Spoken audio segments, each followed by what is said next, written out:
La singularité et l'univers. Dans le concept du Big Bang, lorsque nous en sommes au début, nous sommes confrontés à quelque chose que les théoriciens évitent.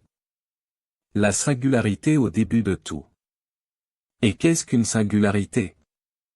La singularité est quelque chose qui ne peut être expliqué et qui ne suit pas les lois physiques. Normalement, après la singularité, il se développe quelque chose qui peut être expliqué et qui suit apparemment les lois physiques. Et puis vous commencez à développer des choses qui s'expliquent et qui obéissent à des lois physiques.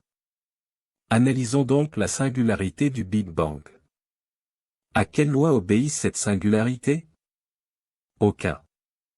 Que se passe-t-il dedans? Vous ne pouvez même pas l'imaginer. Mais tout est concentré dans la singularité, tout ce qui vient après se délimite dans cette singularité. Selon de quoi il s'agit, cela peut définir la vie, ou non. Vous pouvez définir les emplacements des galaxies, des étoiles, des planètes. Autrement dit, tout est dans la singularité.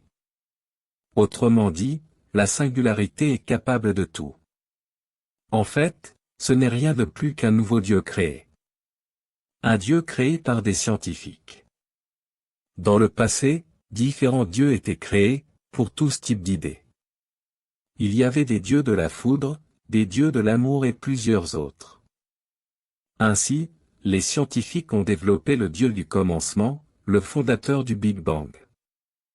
Peu importe leurs efforts pour échapper à ce point, les scientifiques ont créé une divinité. Normalement, ils aiment considérer cette divinité, une divinité sans conscience, mais qui possède tout un système de règles pour créer des êtres conscients.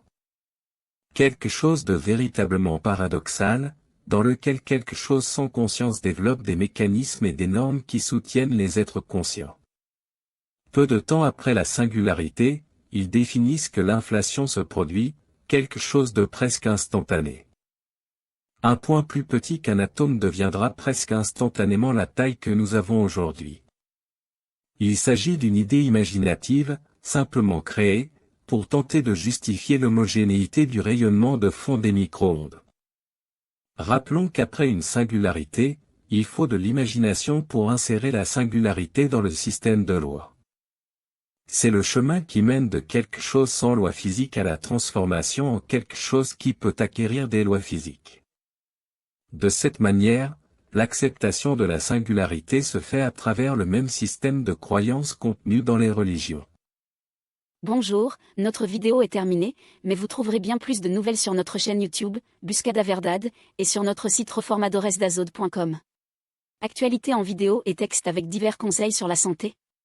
Thèmes historiques, archéologiques, pédagogiques, principes et vertus, mathématiques et physique, géographie et sciences, méthodologie et bien plus encore. Rejoignez notre chaîne et notre site web et vous verrez des millions de sujets abordés là-bas. Ne perdez pas de temps. La connaissance, c'est le pouvoir. On vous y attend. Jusqu'à plus tard.